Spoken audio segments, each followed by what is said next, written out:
Continue, please. So the internet gate, the route table has already been created for this. Okay, hold on. Which section are we? It's It says step update the 3. public subnet route table.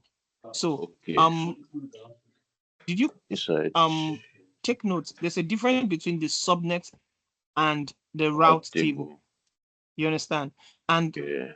each time you create a VPC, there's always a VPC route table. You understand?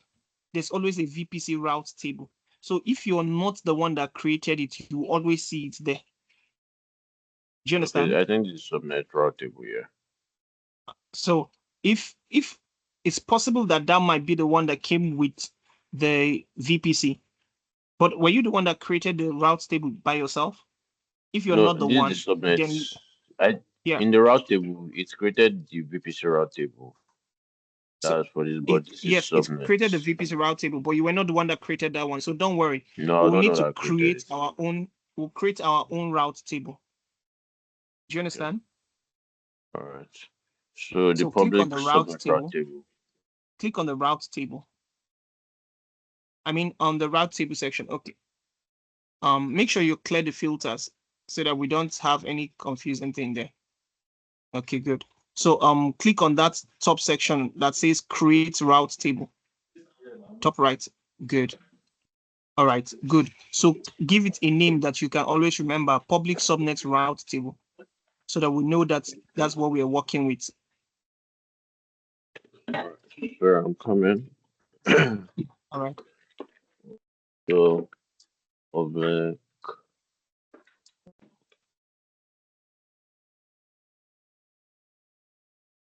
Uh,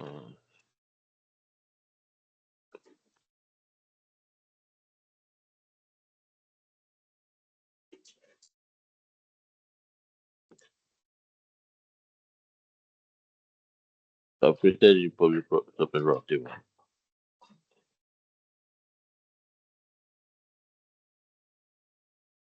Okay, now So you've should I go created back to the the, subnets? let's create, now we've created the route table, right? Let's also Yeah. create the private route table. Okay, Okay. let's create it. We'll still go back and do some things to them.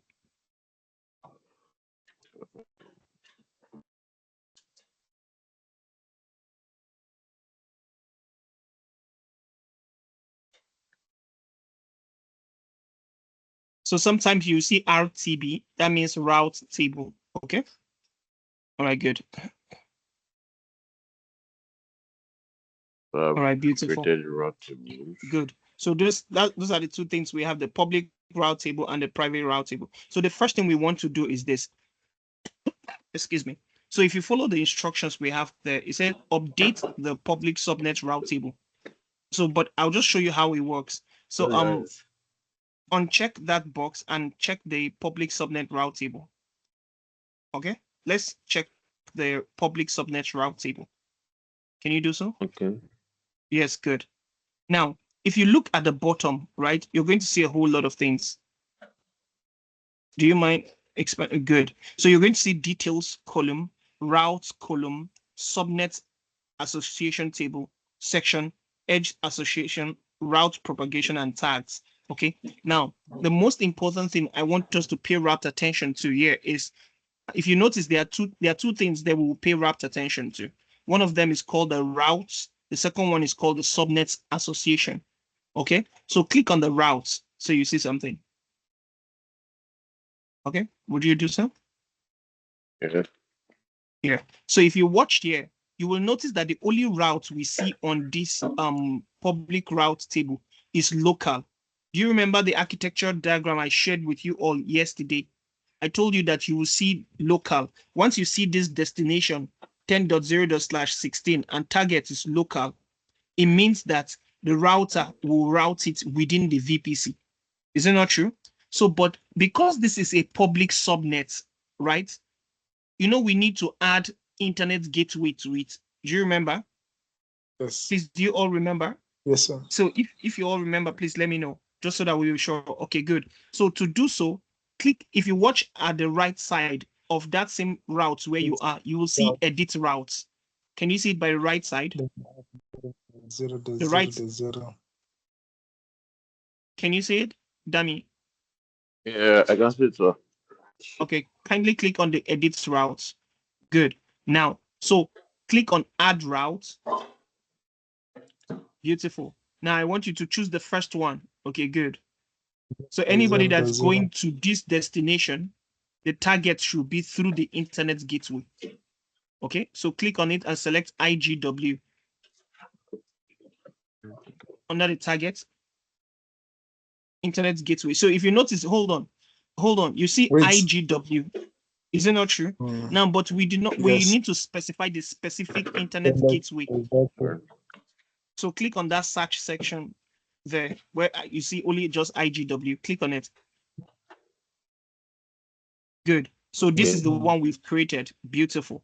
So what does this mean? It means anybody that wants to go through this route, this destination, should go through the internet gateway. I explained all this in our architecture yesterday. I'm sure you all can remember. All right, so click on the save changes, please. Click on the save changes. All right, good. So if you notice, the first thing we've done right now is that we've edited the routes. Is that true? But do you notice this? The second thing we need to do is what we call subnet association. Okay, so we want to associate the route table with the public subnet route. Do you understand? So this is what I want you to do. Click on subnet associations so you see something. Sure, so I'm coming. Okay, that's fine. Okay. It's anybody. What about this edge association? Sure. So what you say I should do? At any point, okay? What you should do? Click on action.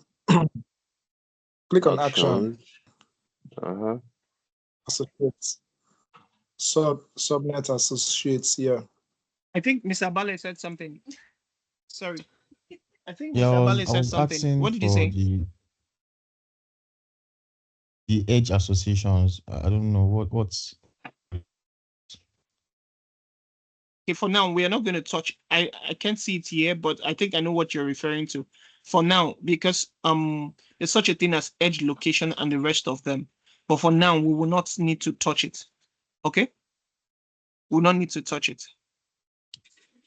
So Okay. I want to believe that everybody knows the reason why we're doing this subnet association. Okay? So we want to map this public route table to the route table itself to the router. Okay, so in this case we are mapping it to the TWA public subnet. So please check that box of the first one and then click on save associations. All right, sir.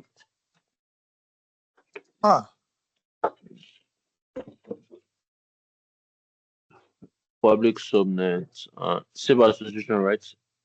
Yes, please.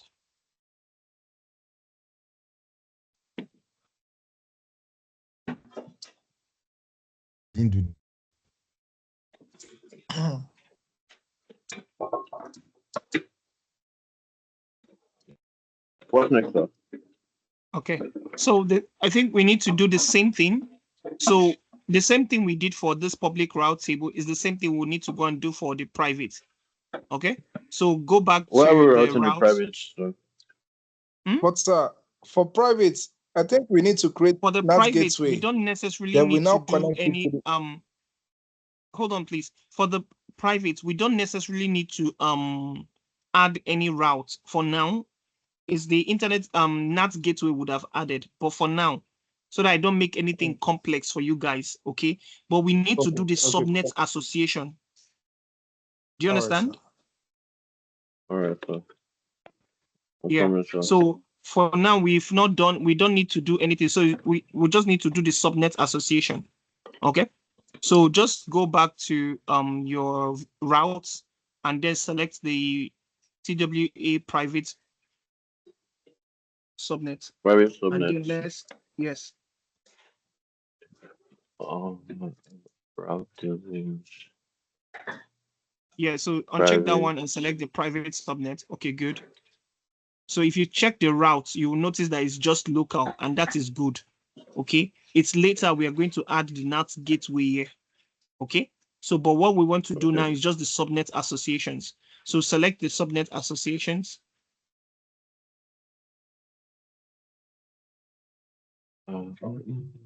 No, okay, well, both of them does the same thing. So check the last one and then save the associations. All right, good. Okay. Now, but although from our documentation they said we should he said what is it called? Ensure that only the web tier can communicate with the database via a NAT gateway or VPC endpoint. Anyway, so I want us to remember later on, or you know what? Should we just create the NAT gateway? Since Yes, we all sir. know what it's doing, so let's go ahead and create the NAT gateway and then attach it to the private subnets. Okay. So, right. Can I give you control of the screen? There's something I need to attend to right now. okay, go ahead. Go ahead. That's fine. Give control. All right, I'm giving you control, sir. All right, cool. So if you all watch here closely, right, you will see different kinds of things. So if you watch here, you're going to see that this is the NAT gateway. So I'll click on the NAT gateway. All right. So we can click on NAT gateway now, but I want you all to understand that using the NAT gateway is very, very expensive. Okay. The NAT gateway is very, very expensive. So you will be charged if you use the NAT gateway. I just want you to know that you will be charged. Okay. So, but it's okay for you to practice with it. And then after a while, you can always just what is it called? Delete it immediately. Okay. So NAT gateway is expensive. Okay. So please, when you're done, tear it down, delete everything. All right. Okay. So I'll click on NAT gateway. And then I'm going to create our NAT gateway. So I'll just come here and just call it let's say TWA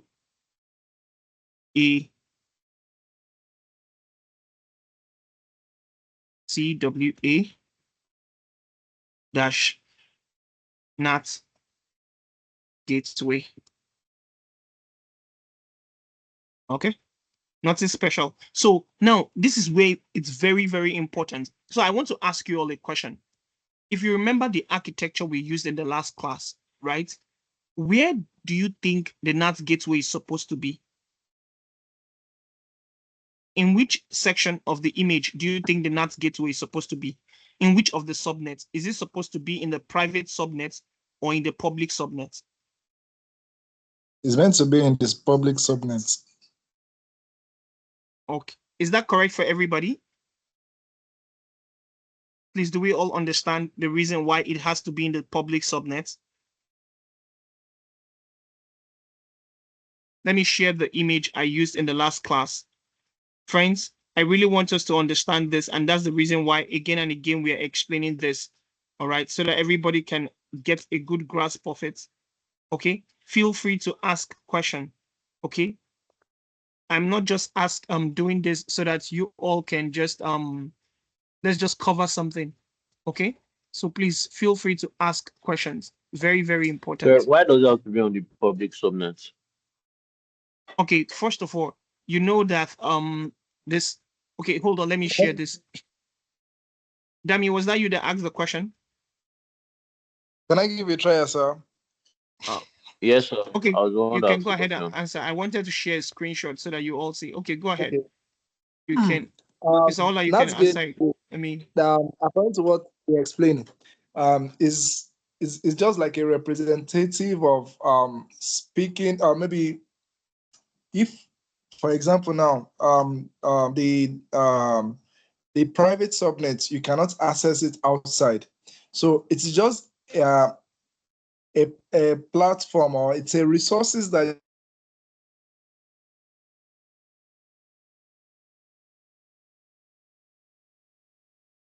is it just me? Can you guys hear Hola?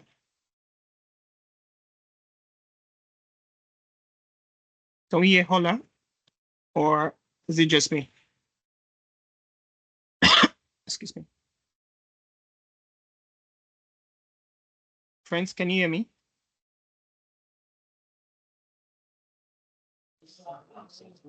Yes, we can hear you. I can hear you. Okay, great. I So think I he guess went it's off. I can't hear him. okay. Okay, great. So if you watch, right, watch by the I shared a screenshot on the comment section, which was what we used in explaining this architecture in the last class.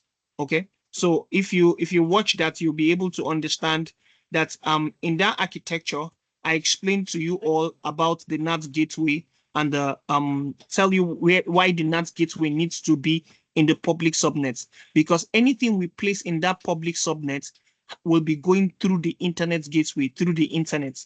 You understand? So if we put it in the private gateway, on the private subnet, it means it will not access the internet. Don't forget, there are only two subnets. So there are only in this context, there are only two subnets, the public subnet and the private subnet. Do you understand? So anything we put in the private subnet, it means that no internet access. But if we want it to have internet access, we're going to put it where? In the public subnet. So when we are creating our NAT gateway, which we want the private subnet to talk to, okay? We want our private subnet to be able, we want anything in the private subnet to be able to talk to the internet, okay? So we want to use the NAT gateway to be able to do that. I hope this makes sense to everybody.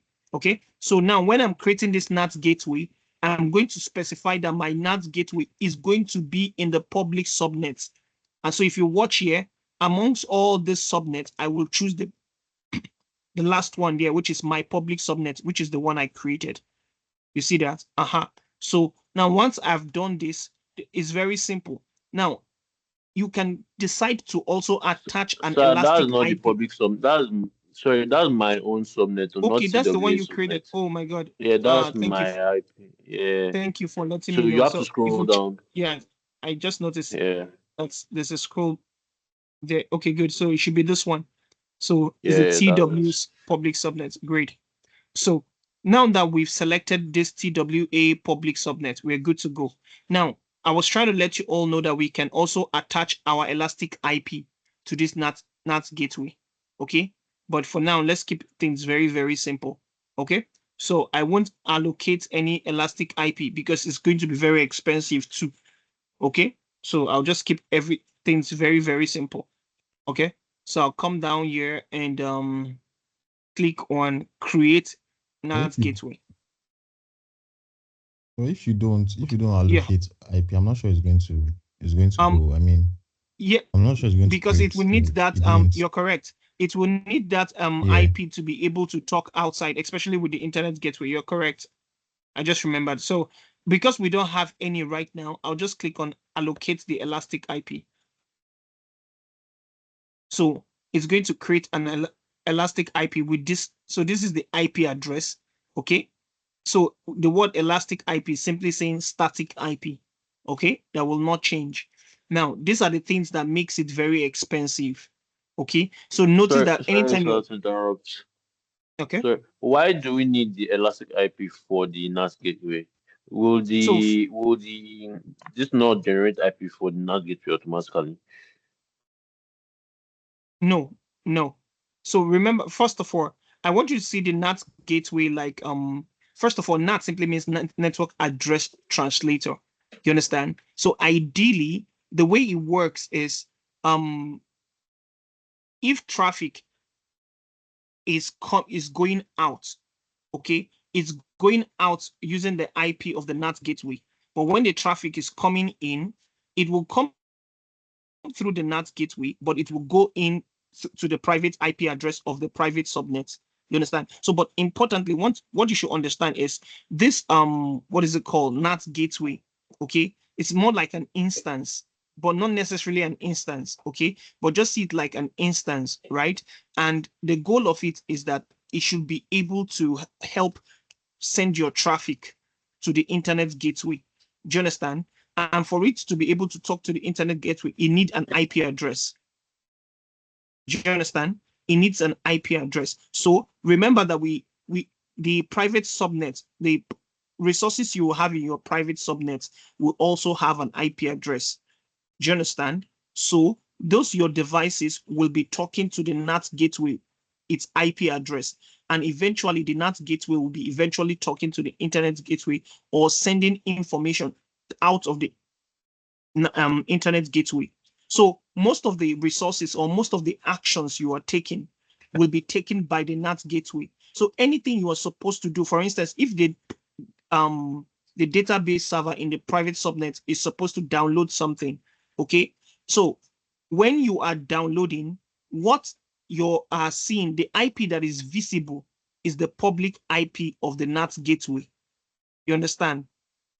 So that's why it's called a NAT gateway. So it exposes an outward traffic, but it hides the inbound traffic because it prevents internal traffic. Do you understand? It's just one way to mask the whole thing. Okay, so definitely it needs this IP address here. So that's what we just did here to allocate this IP to it. And once you do that, you click on this create NAT gateway. So now we've been able to create the NAT gateway, right? So it doesn't stop here. We've created the NAT gateway. Is it not true? But if you remember, if you check the image I shared with you in the last class, you will notice that we need to go and update the private subnet route. Do you understand? So if you come to route tables, okay, or no, let's go to let's say okay, yeah, the route tables. If you come to the route tables, right, and check this we've done that of the public before. So but this is the private subnet route. If you click on the, what is it called? If you click on this route here, you will notice that the destination is just for the 10.0.016. Okay, what if a device that is inside a private subnet wants to access the internet? How should it do so? That's what we want to configure right now. So under this route, you click on edit routes. You see that? Now, when you click on edit routes, the same way we did it for the public subnet, we'll click on add routes. You see that? Then under this destination, we'll click here, okay, and say if you want to maybe go to any other address, okay. Now, instead of using the internet gateway like we did in the, what is it called, in the public subnet, we're going to use NAT gateway. So we'll come here and choose NAT gateway. You see that? And then if you click inside there, you will be able to see the NAT gateway we just created. You see that? And then you click on save changes.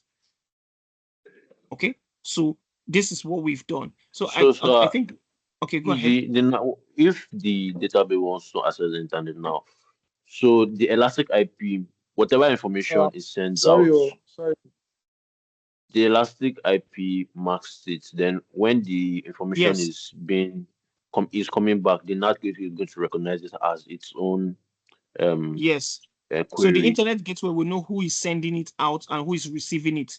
It will see it as the NAT gateway. But when the NAT gateway receives it, it will forward it down to the private instance or resources inside that private subnet.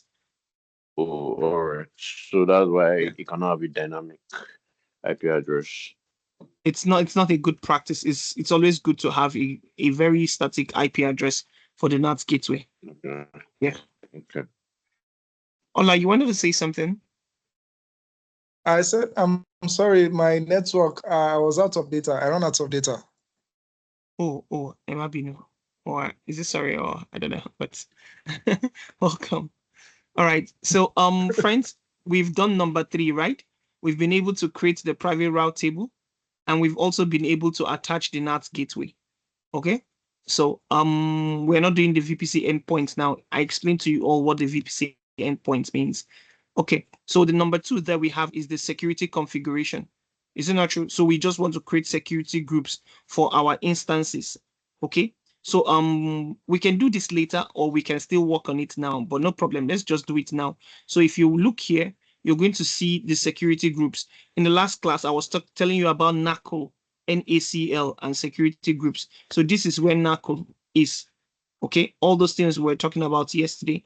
Okay, so NACL, it's at the subnet level. Okay, maybe you want to prevent a particular IP from accessing the subnets. You understand? Even though your public subnet is open to the internet, you can also prevent a particular IP from having access to your public subnet. You can do that with the help of this network ACLs, access control list. You understand? All right. For some reason, I don't know, it's not responding to my clicks. Sedami, are you there? Could you help me check? For some, I don't know. The screen is not responding. Okay. Right.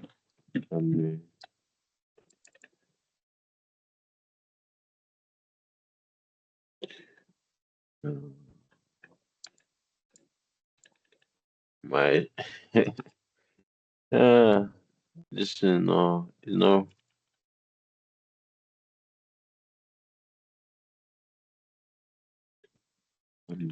Sorry, let me stop sharing and see if I can resolve it. Okay, Even that's that is fine. not working. But does anybody have questions? Does anybody have questions for me? I want to believe that everybody understands. Mrs. O'Neill, look, are you there? Can you hear me?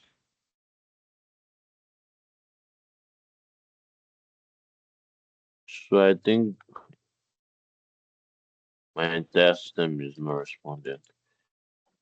Oh wow. Can Would I you have to restart your me system? Yes, yeah, I think I I have to can hear you, restart. sir. Okay, Yeah, I try think I and have to restart the restart. system. Okay, just go ahead and I'll restart join it quickly. shortly. Okay, that's fine. Yeah, I think I was asking Mrs. O'Neill. Yeah, I wanted to know, are you grasping everything? Please let me know. Yes, I really yes, want I to am, be sir. I am. I okay, am. okay. I really hear anything from you, so I just want to be sure that it's not Thank looking you. like Thank you, movies. sir. Okay, awesome, awesome. Thank you. Okay. Any question for me from any other person based on what we've covered so far? I think I have We've a actually question. done. Okay, okay. We've actually done the difficult things already from that architecture. You understand? I'm sure every other person should be able to implement it. It's something that's very, very simple if you look at it. So the most important thing now at this moment, if you look at what we've done from the architecture, right? We've actually covered the public subnet and the private subnet. You understand? Let me share my screen so you all can see my screen while we wait for Mr. Dami to come back. So if you watch here, right, you see that we've been able, this is what we've been able to do. We've covered number one, right? So number two is just like creating a security group. Okay. Now, if you're wondering, there are two security groups. This is web security group, and then this is the database security group. In other words, for the web server, okay, that we want to put in the public subnet, we want to configure some security groups, okay, more like a firewall, okay. Then the database security group is another firewall, okay, for the private subnets, okay. So who has access and who does not have access? All right. So that's one thing. Then the next thing we are supposed to do is to launch the web server inside that public subnet, and then in the database we launch the MySQL database or Postgres, whichever one. Do you understand? That's what we're supposed to do on the database tier, and then we should be able to test everything to be sure that it's working very, very fine. Okay. So let's see. Let's hope that Mr. Banjoka can come back sooner. Let's see. So I'm going to also share the documentation or maybe the outline, or maybe I could I will give you guys the 3-tier architecture as a project, okay, and break it down step by step. Hopefully you all will be able to do it. If you have difficulties, please reach out. You know, the 3-tier architecture I'm talking about is this one. Let's see. Where's the I think, let me see. Okay, yeah. So this is the architecture I'm talking about here. This one.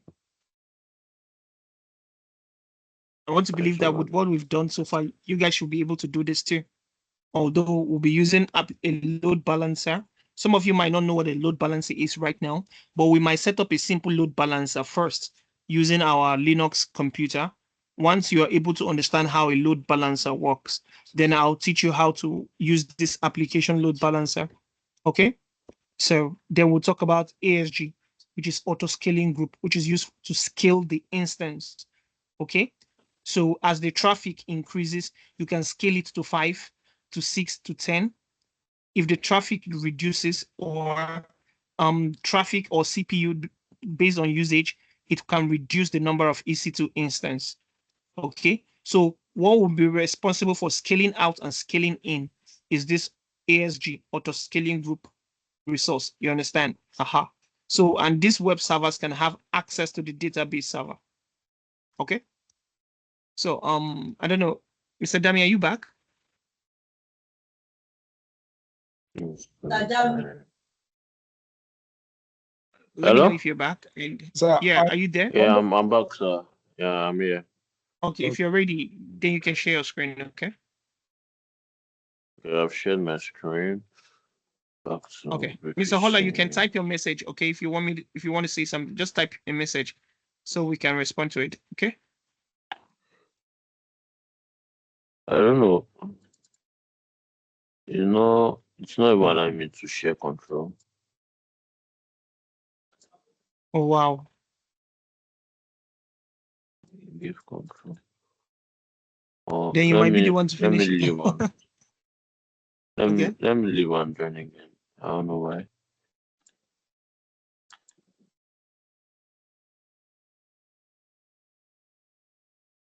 I guess it's because we started with you. It's because we started with him, else I would have just continued with my system.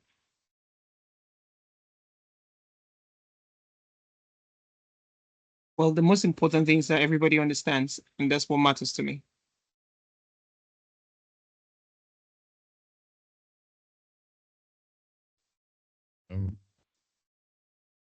Achieva. Yeah, go ahead, Mr. Bali. Setting up like a firewall, is it? Mm-hmm. I don't know. Is it like this security group? And when you mean like setting up a firewall, does it involve like this network ACLs and security group? Okay, Or so there's a special way they do that. Okay, so a firewall can easily be a software or a hardware, right? So but the most important things is whether it's a software or hardware, but it involves a configuration of different rules. Okay, you implement different rules for different purposes. Do you understand? So now, but the most important thing there is that what is it called? The most important thing is that when you're dealing with firewalls, if you don't want to set up configuration rules like this security group and NACL, right? You can also implement what we call application firewalls. Do you understand? So we can have what we call operating system firewalls or application firewalls. Do you understand? Now, so to keep it simple, if you're working on a Linux environment, you can use something called UFW to configure your own firewall. You see that? So you can also use an application firewall like WAF. AWS has something they call WAF. Okay, Yeah. so you can also use that to configure a firewall that prevents external traffic from coming into your resource. Do you understand? Aha. So there are different types of firewalls, and it can be implemented at different levels, at different perimeters of your architecture. You understand? So based on your design and the endpoints that you have, you can implement different levels of security measures or firewalls. You get Are you teaching us security in this lecture? I mean, well, in one way or the other, I'll just be chipping it in. I would just be chipping it in, but we might not focus more on the security, but we'll do some things around it. We'll do some things around it. So I tried to operate. I've given you control, but I don't know if Okay, let it me works see. out. Okay. Okay, let me see. there's a network, there'll be a cloud security training coming soon. So if you guys are interested, you can join us. So, but for now, I'll let you guys know when it's ready. So I'm trying to, okay, we're supposed to create security groups, right? Okay, so, but, okay. Yeah, it's working now. I think so. Okay, good. So, if you watch here, you will notice that I clicked here. I've created, this is the NACL, Network Access Control List, right? And then you can see that if you watch by the right side, you will notice that this is Network Access Control List. Is where you can configure some, you can do a lot of configuration here, okay? But we just want to focus on this project. So let's work with our security groups, okay? So now there are different ways to create security groups. You can either create it from here or you can create it from the EC2 side. If you go to an EC2, when you want to create an EC2, you can see this security group there and also create it from there. Or you can wait when you're creating the instance, you create the security group. Okay, so but we'll leave everything simple here. I will just come here and click on create security group. Okay, so let's see. So and you know when you're dealing with security group, you're considering the inbound and outbound rule. Okay, so we'll come here and just call this web dash SG. SG stands for security group. Okay, so access to web server. That's just the description. So which VPC do we want this security group to be available? So you notice this is by default, the default one. No, we want this security group to be available in our TWA VPC. You see that? Good. Now, there's no inbound rule now. If you click on add rule, you will notice that this is what you will see. Okay. So for the web, we want only HTTP traffic. Okay. So which is port 80. You can choose this, and then this is what you have. Now, custom type, you can either come here and choose an IP, okay, and say only your IP to be able to go through the web server, or you can come here and choose IPv4 and say anybody from anywhere. You see that? I'm sure you all know how to do this. So it's the same way, the same thing we've been doing before, okay? So for the inbound rule, you see, this is it. So if you watch here, there's always an outbound rule. Okay, notice I didn't have to do anything for the outbound rule. So the outbound rule allows all traffic by default. Okay, so we're good to go. So we don't need to touch anything. So I'll just come here and just click down and create this rule. So I'll click on create security group. So I'll click on create security group. So it has created the web security group right now. So I want to create another one. So I will just quickly click on this and create another one.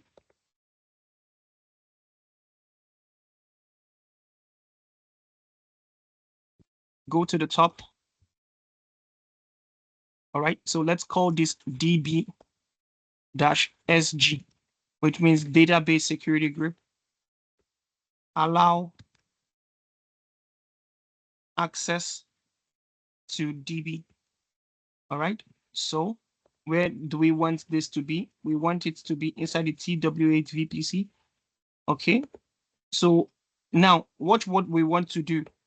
Friends, please pay rapt attention. So this inbound rule, if you watch what I want to do here, so usually our database RDS, right? If we're using MySQL for our database, usually is port 3306. But if we're using Postgres, it will be, I think, is it 10? I can't really remember the port for Postgres. You understand? But if we're working with what is it called? MySQL. So we will need to come. You say what? Something. Postgres is 432. Okay, I know it's not 33016, but it's fine. So it's something you can always type on Google and you will get it. So if I scroll down right now, you're going to see MySQL. You understand? So once you see MySQL, okay, if you want to see that of Postgres, you just click on Postgres. You're going to see See, I think it's 5432. You see that? So, but in this case, we want to work with my SQL. Okay, so I can just come down here and choose my SQL or Aurora, whichever one. Okay, so you see this is 3306. Now, custom. So the question now is this: anybody from anywhere. Now, is that what I want? That's the question. Okay, now I don't want anybody from anywhere to enter this for this security group, this database security group. Watch what I'm going to do. I'm going to this thing means anybody from anywhere.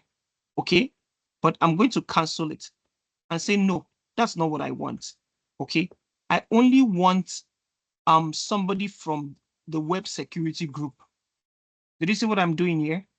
I only want from anyone that is from the web security group should be able to access the database. I hope that makes sense to everybody now. So I'll just choose this. You see that? That's all. So I can now come down here and click on create security group.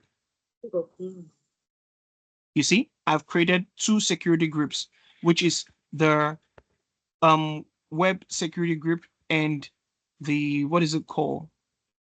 The database security group. Okay. So if you scroll down here, you should be able to see the security groups we just created. So let's move this here. So we see it here, DBSG and the WebSG. Okay. So now if we follow our instructions on our, what is it called? If we follow the instruction on our notes, you know that the next thing we're supposed to do is this. According to the documentation, it told us to open port 443 and port 80. Okay, but I just open only 80. Okay, you can also open 443 if you have planned to maybe enable SSH. What is it called? SSL. Okay, so let's see. Okay, so if you watch also, our web security group asked us to open what is it called? Port 22 for SSH. Now, but there are different things I can do. Okay, just for today, I'll show you all that. Let's use SSH to access our ports. Okay, in the next class, I'll show you how we can use SSM instead of using SSH. Okay, we can use an IAM rule to configure SSM. Okay, this might sound a little bit confusing, but please don't worry. We'll make it easier when we just get there. Okay, so this is the security group, the web security group I just created now. Is it not true? So I want to edit this inbound rule. Okay, so where is it? So this is the web. Just click on this security group here. Okay, good. So edit inbound rules. Okay, so only HTTP is added here. So let's add another rule. I want to add port 22 for this web. So I will come here and just click here and say I want SSH allowed. Do you understand? And SSH is what? Port 22. So as a cloud engineer, another thing I want to emphasize is how you all get familiarized with port numbers. Okay, port numbers is very, very important. Okay, all those TCP IP ports, you should get used to all of them. Okay, it's very, very, very important. Okay, so once we've done this, the next thing we need to do is, who do you want to be able to access the port 22? It can be anybody, it can be a restricted person, but I'll just keep it simple like this. Yeah, so let's click on save rules. So we've done the needful part of it. If you check the Slack channel and follow the documentation, you know that we've done that of the security group. Okay, with the web security group and the database security group. Okay, so the next thing we need to do now is to deploy the web server. Okay, if you check the what is it called? Check your VPC. Watch here. If we click on VPC, right, and select this TWA VPC, you're going to notice something. let me expand this so you all can see this clearly. So if you select this TWVPC and click on what is it called? Resource map. Okay, you're going to see the flow of this resource. You're going to notice that in this our VPC, there are two subnets, public subnets and private subnets. You see that? So the private subnet, there's only one. This is called private subnet, RTB. But in the public subnet, if you notice that, you see this is one public subnet, one private subnet. Do you understand? So this is the route table that came with the default one, but we didn't touch it. We don't need it. Do you understand? So, and if you check this public subnet, you will notice that the public subnet is connected to the internet gateway. And if you check the private subnet, you see that the private subnet is connected to what? The NAT gateway. I hope this is making sense to everybody. At least you can see the flow and understand how everything works. Do you understand? So if you did it wrongly, you will easily know. Okay? All right. Now, so let's test if everything is working very, very fine. Okay? So we've designed the VPC. We've put the subnets inside. Okay? The next thing we want to do is to create resources inside those VPs, inside those subnets. Okay? So what do? We just come here, use the search bar, and simply just type EC2. Okay? So if we come here and click on EC2, we should be able to create the web server here. So I'll just come here and click on launch instance. All right. Now, when we are creating this instance, I'll just call it any name. So I'll just call it server. Okay, I'll just call it server. Nothing serious. I'll just call this Ubuntu. All right. I'm not using the documentation now, okay? Even though you all understand that it's going to be similar.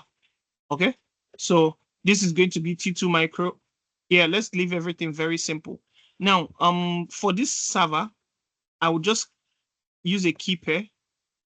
For now, let's choose a key pair. Okay. Later in the next project, when we expand it, I'm going to show you how we can use SSM to connect to an instance instead of using a key pair. All right. So the next thing I want to show you is this. The network settings says we should choose what? Network. We should choose subnet and all this. So this instance we are creating right now, which VPC do you want it to be? If you look at this VPC, you would think it's the one this is the default VPC. So if you want this instance you're creating to be in the VPC you just created, what do? Click on edit. Do you see that? Good. You click on, see, this is default. If you click here, you're going to see all the VPCs you have. So I want this to be inside the default, inside the TWA VPC. All right. So if I click on this, it's going to select the TWA VPC. You see that? So, and I want this web server to be in the public subnet. So if you click here, you're going to see there are two subnets inside that VPC. This public subnet and private subnet. So I want this web to be on the public subnet. You see that? And you notice that automatically the auto-assign public IP is enabled.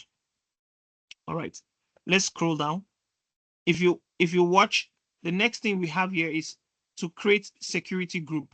So we can create a security group if we want to, but I think I've already done it. If you remember, that was what I was configuring before. So I can click on this and select existing security group.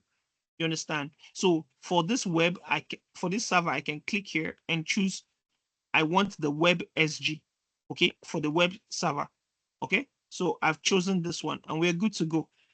So if you have more configuration, you can click on this advanced network configuration. And this is where you can you want to choose a specific network interface. Remember, I told you something yesterday about the ENI and the rest of them. So if you want a new interface, you can come here and choose a new interface. You understand?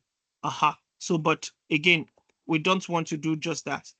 Okay. So we'll collapse this advanced network configuration.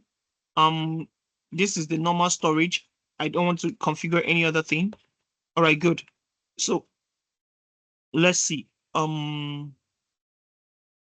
So this web server that we are creating, I would have said we should write a script so that we will just automatically create a web server inside. Okay, let's just take our time. So let's just click on launch instance. I want to believe that everybody understood what we've done. So if I click on launch instance, it should be able to create this instance for us. Beautiful. You see that? Now, let's click on this. So if you click on this, it's going to take you to the page where the instance is. Good. Can you see the server is running? Okay, it's running. Now, to connect into the server, because this server is current. So if you select this now and check the networking tab, you're going to notice something. It will tell you the VPC. So if you watch here, you see all the details. This is the public IP for that instance, and it's currently in the TWA VPC. Do you see that? And it is in the public subnet, and it is in US East 1A. Friends, I hope this is making sense to everybody. Okay, so now let's connect into this instance and what is it called? See if we can install a web server or get an application running inside of it. So we'll click on this and say connect. Now, if you watch here, I thought, okay, we did not create. Oh my God. I remember we did not create a key for, oh my God, I remember. So let me see if this instance connect is going to work. I remember I did not use a key, but this should be able to work.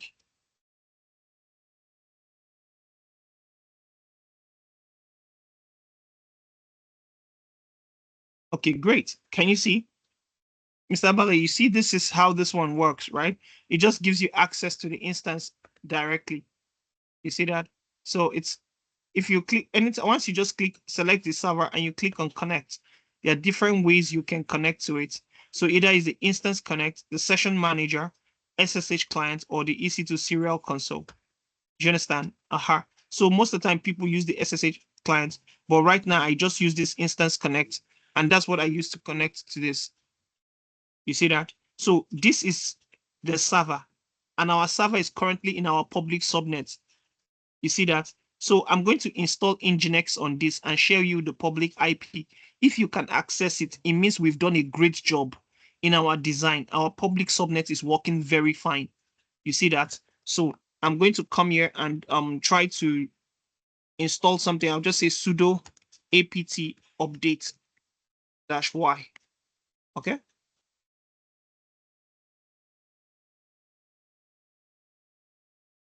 Please let me know if you have any question, please. All right. Let me know if at any point it looks confusing or mixed up. All right. So we've updated the environment. Okay, this is a Linux environment. We've updated it. The next thing we want to do is to install Nginx, which is a web server software. So I'll simply say sudo apt install Nginx-y.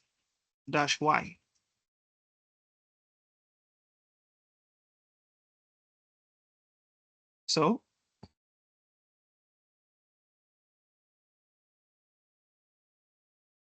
all right, so good. We've installed the web server. So let's go and confirm. So if we come here, so this is the public IP. This is the public IP. Now, do you also remember that the security group, I'll click on cancel. Do you remember that the security group of this instance, if we go to networking, if you notice the security group here, which is called web security group, what is the name of the security group? Okay, if you go to security, you're going to see that this is WebSG. And notice that when we created it, we said it should open port 80. You see that? So we don't need to go and do any extra configuration again. So all I need to do now is just open a new tab and paste that public IP and hit enter. If it shows us welcome to Nginx, it means that our web server is working fine. And there we go. Friends, does this make sense? Though it's very simple, but I just want to be sure that everybody understands what's going on. So now let's go and set up now our public subnet is working fine. So what were we supposed to do in the private subnet? We're supposed to create a database in the private subnet. Do you understand? Okay, good.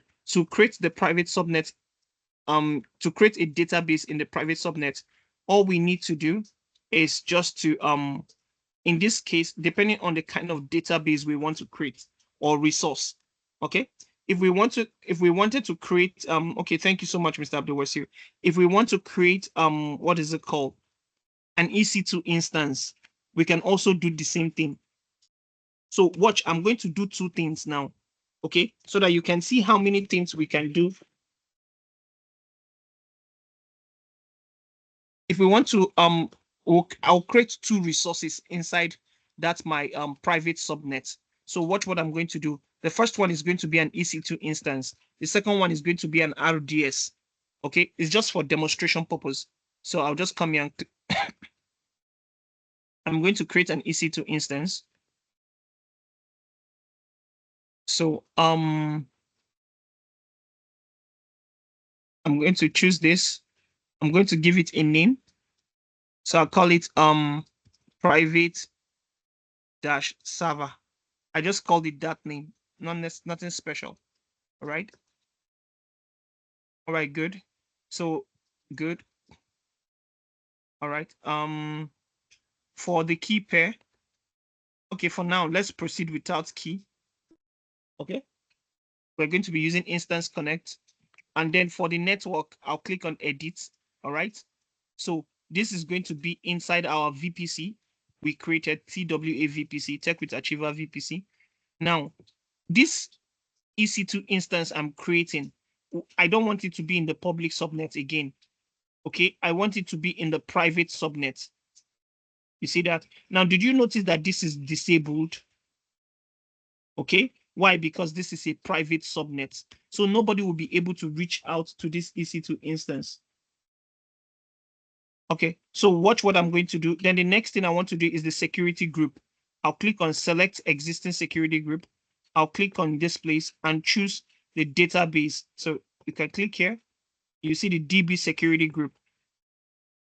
You see that? Good. So friends, I really hope this is making sense to everybody now. Let me know if at any point you feel confused. All right. Okay, so I think that's all we need to do. All right. So all I will come here to do is just to click on launch instance. So it's going to launch an instance. And if you click here, you're going to notice that our instance is running. You see, the private server is running. And if you select here, you will notice that in the network tab, it tells you that this instance is running perfectly fine, but is where? Inside our private subnet. But do you notice that if you go under details, you'll notice that there's no public IP. Nobody can be able to reach that instance. Why? Because this is in a private subnet. But that it doesn't have a public subnet does not mean that it doesn't have a private address. If you watch here, you're going to see there's a private IP address, because private IP addresses is what the computers in the private network use to communicate. The public address, IP address, is what you use to communicate to external devices outside your network. Okay, so please, I want you to understand the difference between the private IP addresses and the public IP addresses. Okay, so now, but one of the things we want to establish is we want to see if the computer if our, what is it called, our public subnet, right? The instance in our public subnet can communicate with the instance in the private subnet. So now there are different ways we can do this anyway. So, but let me see the most one we can do. Okay, so now remember, okay, let me also confirm the NAT gateway thing. Remember that this does not have a public IP address, right? But if you notice that we configured a NAT gateway for this private subnet, is it not true? So let us go into this private subnet and see if it can even access the internet. It doesn't have a public IP address, but can it access the internet? Let's confirm. We'll click on connect. Okay. We'll click on connect. Oh my God. Yes, you see, that's another thing. Oh my God. So what we normally will do is, okay, I needed to have enabled this. So normally, whatever you ask, you give a computer, what is it called? You put a computer in a private subnet, right? It will not have a public IP. And so this EC2 Instance Connect will not work because it doesn't have a public IP. Do you understand? So, and I remember just now that when I was creating the instance, I did not use an IP. I did not use a key rather. And that's why this SSH client 2 will not work. Why? Because there was no key pair. Interesting. Okay, you know what? Let me quickly just, I can either quickly create an EC2 instance again, or I can use the RDS. Okay, so, but let's just see if, just to follow the documentation, let's do the RDS. Okay, but I'm sure every one of you know what to do in the, what is it called? In the EC2 instance. Okay, the EC2 instance demo I was trying to show you.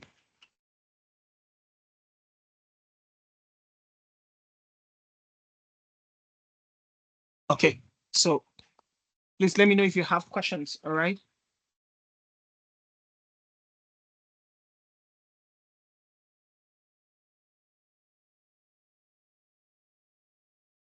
Okay. Good evening, sir. Okay, go ahead, Mr. Basir. Just a quick one. I want to add, that was the time I was working with NAT Gateway, and I think it's not part of the free tier. It's Yes. not of the package. No. So how do we Yeah, do that? because We it don't get. comes with an EIP, right? Because the NAT gateway is supposed to come with an EIP, which is a static IP address.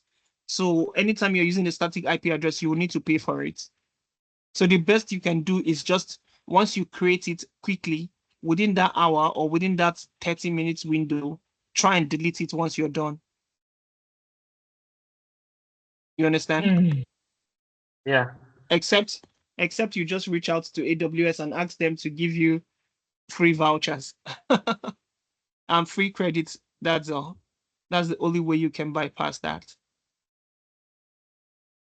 Else you're going to pay for it. Okay. All right. Thank you. You're welcome. All right. So when we're creating the RDS database, so we can use MySQL or we can use Postgres. And I've done a lot of justice on this databases thing in our beginner session, right? So please, you can refer back to the videos there. If you have any questions, please let me know. All right. So if we want to create this RDS database, okay, we want to keep everything very simple. I want this to be a free tier. So let's keep everything very simple. All right. So the database instance identifier is database-1. Okay, okay, database-1. This is admin. Okay, let's put a password. Let's type the same thing. It's fine.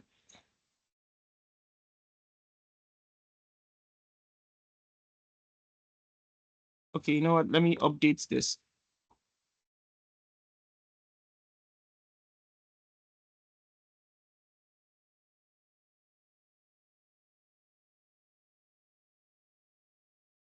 Let's do this.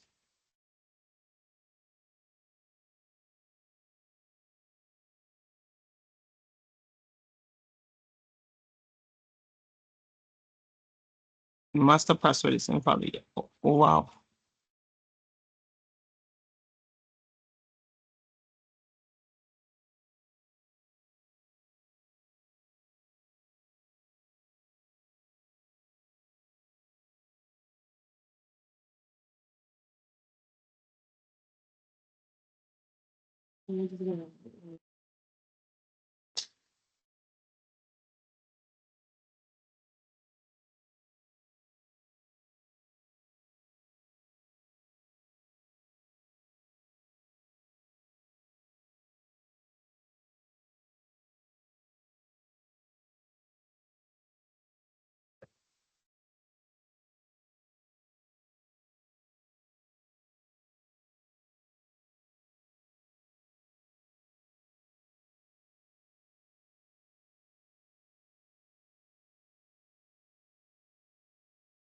Okay.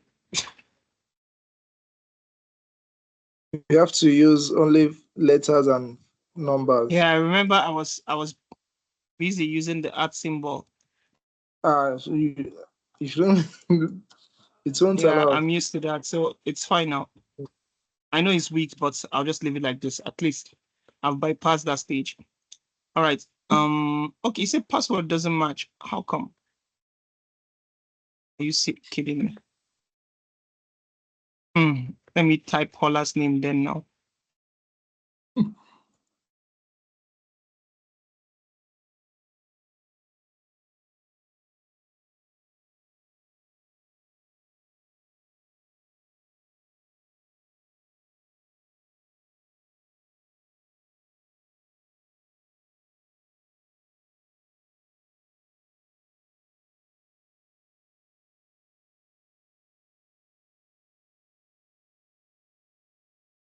All right. So we've explained all these things before, so that's the reason why I'm not touching it again. So I'm keeping everything simple. Okay, everything simple. So just for the connectivity side now, so for the VPC, I can come here and say, if you watch this here, I want this to be in my VPC. So I'll choose this and say, this should be in the VPC that I'm using. You understand? Now, but only VPCs with a corresponding DP subnet group are listed. Now, but if you notice, for some reason, I've not created, there's a difference between subnet group and security group. Okay? There's a difference between subnet group and security group. Just know that for now. All right. We'll talk about it later. Okay. So I don't want this database to be public facing. Okay. I don't want the what is it called? I don't want anybody to be able to access it. Okay, so it's going to be hidden. All right. So the next thing we have here is, let's see. So the next thing we need to do is this. For the security group firewall, remember we created something we call our DB security group. You understand? So for the security group, I want to choose existing. Let me see. So if you watch here, choose existing, we'll come here and say, I want to choose the database security group and not the database, the default one. You see that? So that's what I've chosen here. And I've already done the configuration of what I want here. You understand? Now you can also choose availability zones, okay? Where you want the database to be. You understand? So if you leave it at no preference, it's going to decide where it wants to do the deployment for you. You understand? All right. Let's leave everything the way it is. So friends, let me know if you have questions. All right. If you have any form of question, let me know. All right. So before you move away and close this, look at this section called additional configuration. Okay. It's going to ask you an information here. Okay. And if you watch here, you're going to see the database port there is 3306, which matches what we were using before. You understand? So just click here.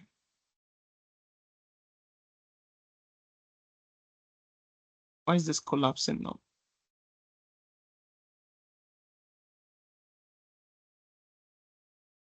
So let's put the database name. Okay. All right. So watch here under this additional configuration, click inside here and you can give it a name. So I want this to be, let's call it, let's just say tier DB. I'll call it tier DB. That's just the name of the database. Okay. All right, good. I think everything is fine. So now if you watch I don't want any of this encryption. I don't want any of this special benefits because this is just free. Okay. Another thing I don't want this automated backup. I don't want it. All right. So, but there's something I wanted to show you guys. If you watch here closely, let's, so if you watch closely here, right, when we're creating this database, right, you will notice something that the deployment options, availability and durability, you notice that these things are grayed out, right, because we chose free tier. So most of our private subnets and the rest of them, all those kind of things. So when if we're created a subnet group and the rest of them would have been able to handle some of those things. You understand? So we can specify it in a particular subnet we want to. You understand? Whether it's a private subnet or public subnet. But with the free tier, what it affords you is that it's going to be available in that VPC. Okay? So whether private subnet or public subnet, you'll be able to see it. But there's still restriction. Why? Because the only person that can get access to this VPC, you understand? The only person that can get access to this VPC is someone that is from what? This, what is it called? This security group, this firewall. You understand? And secondly, the RDS does not have a public IP. So it's also secure. Please, does that make sense to everybody? All right. So once you scroll down, you can now create.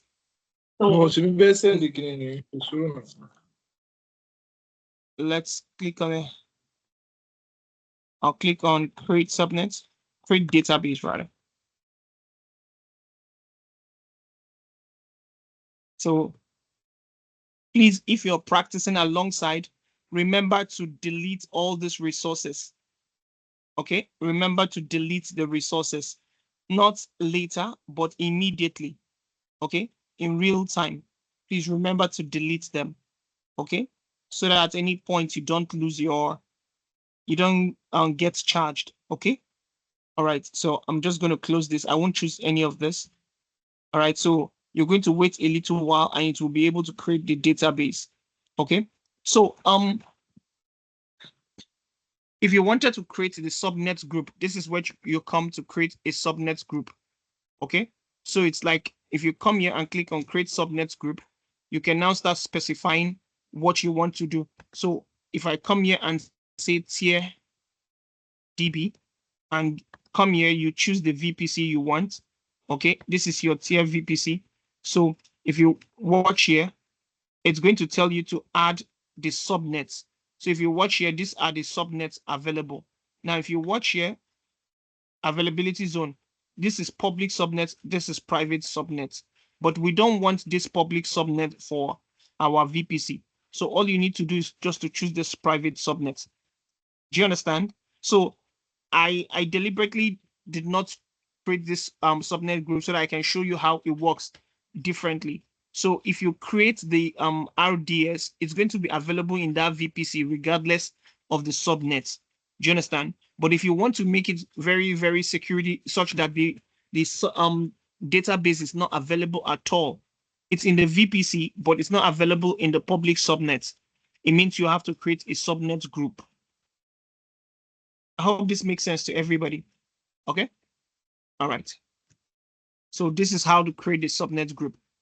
Okay. It's not, and for multi-ASIS cluster, you must select 3 subnets. Okay. So, but we wanted to keep it very, very simple. Okay. All right. So I'll just click on cancel.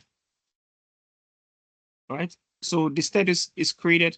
So if you click here now, if you click here, you should be able to see more information here, or just click on this, click on this, you'll be able to see more information about this, what is it called?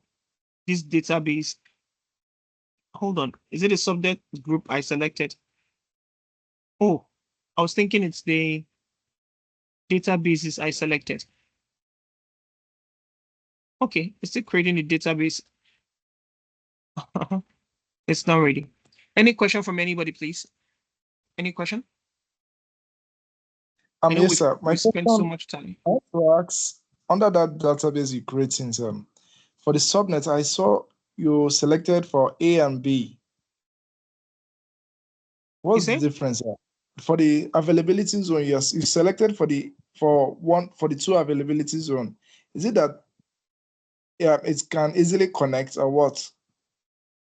Apart from the one you select from the private subnet. No, for the subnet group, I did not select both of them. I selected just one of them. No, I mean under the availability zone when you're creating the database. Availability zone 1 and 2. Okay. So in most cases, it depends. Okay. So you will be the one to understand which of the availability zone you're working with. You understand? So in a particular region, which of the what is it called?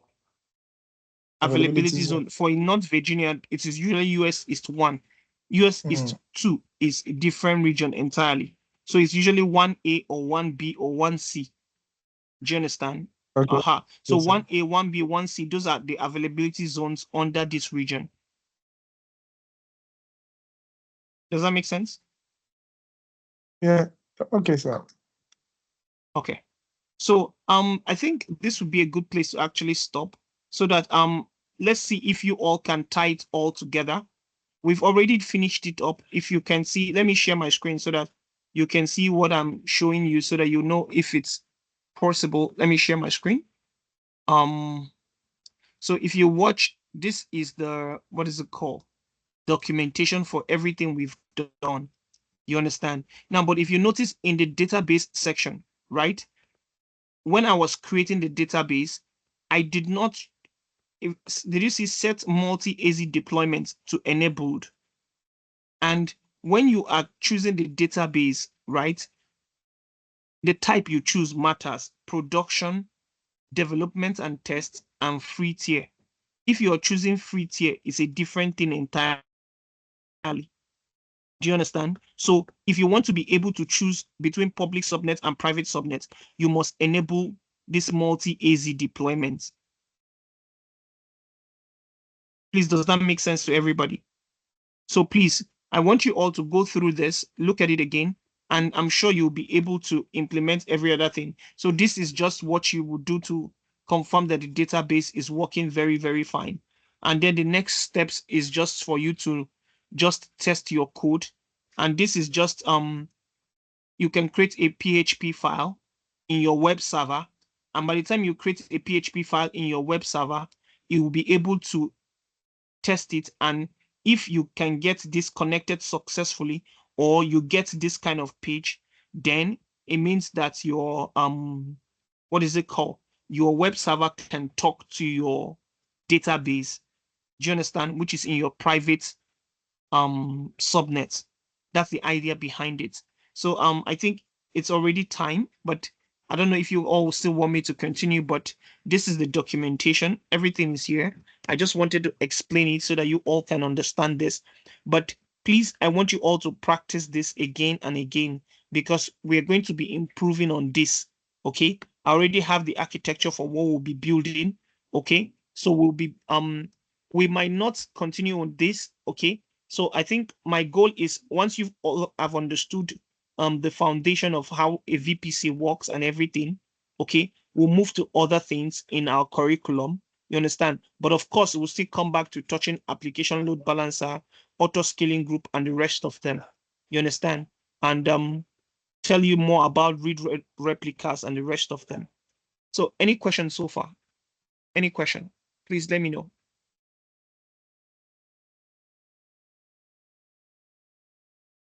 Are we good?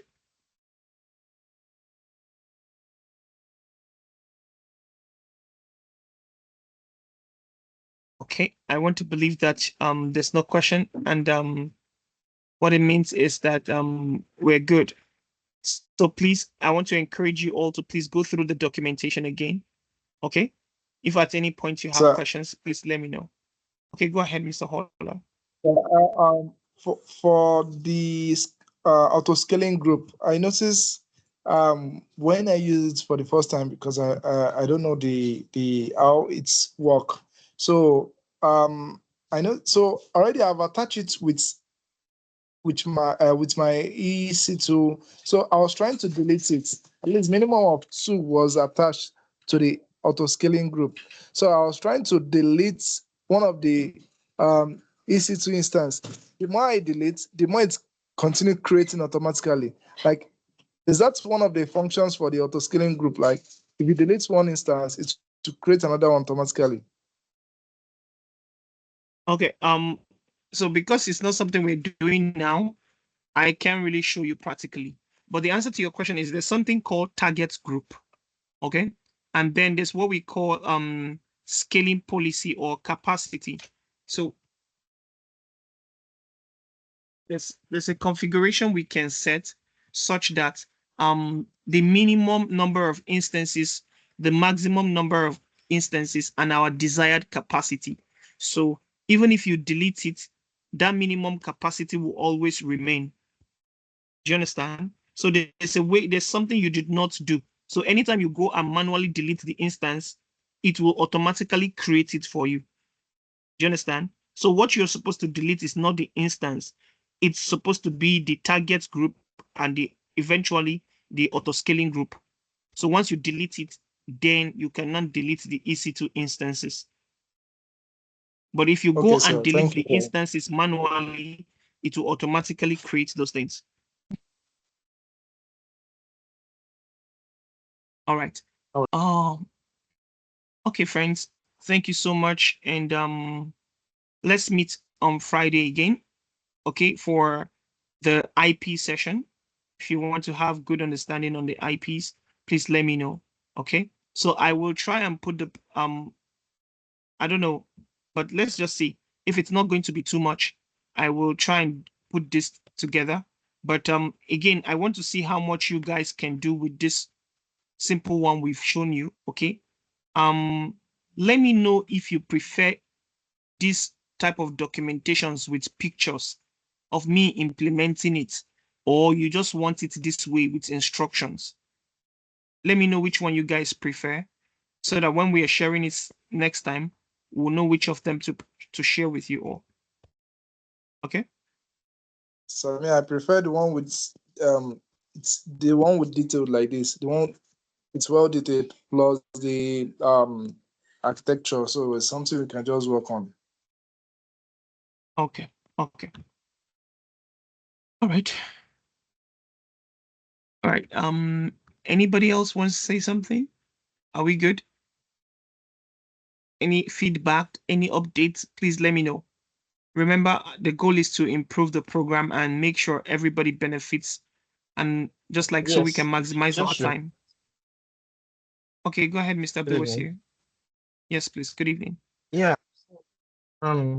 Based on last Thursday's class, I was designing the network calculation table. So based on the way I did my total IP, what they call it, I divided it because I planned that I was going to use 4 subnets. So I divided the IP into 4, the IP addresses into 4. So what I noticed after I was done calculating my IP address, for the 4th subnet, the last one I had was about, the last subnet max I had was /29, which on AWS, it doesn't allow that. So in real life, how do I go about that? That's my question. I don't know if you understand what I'm trying to say.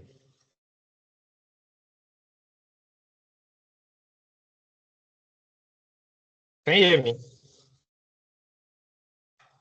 Yeah, I can hear you. I can hear you. So, but even though I didn't get the entire question, but what I heard you said, I know you made mention of something about /29.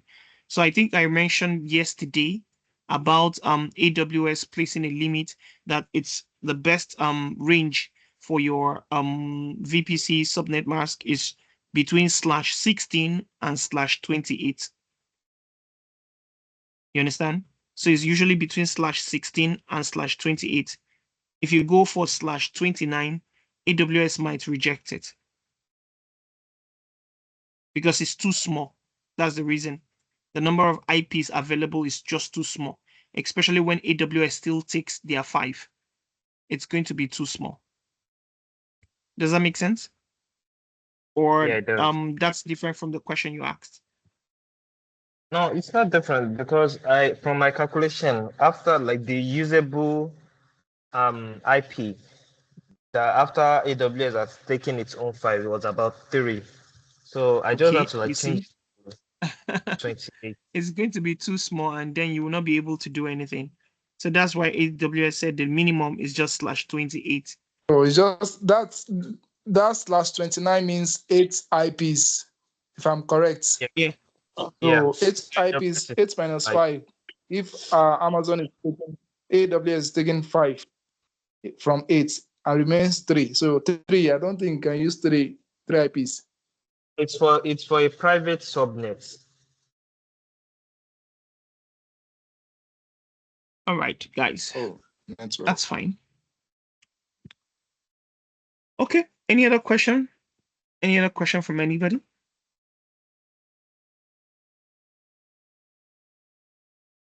Okay. All right, friends. Thank you so much. And see you all on Friday. Okay? Please, Friday, not Thursday, Friday. If you want to join us for the IP basics again, our Python class will be rescheduled for next week. So in case you also have a loved one or anybody that wants to join our free beginners mentorship session, so our classes is starting tomorrow. So please let them know so they can apply for the mentorship and join. All right. Thank you so much, friends. Good night, and please still have a great night rest. So I'll stop the recording and try to make it available to you all later. Friday, it's going to be on Friday, it's going to be by 7 o'clock. Yeah, I think it's by 7 o'clock. It's just going to be either 1 hour or so. About 1 hour or 1 hour, 30 minutes max. All right. All right. Good night, everybody. And thank you so much for your time.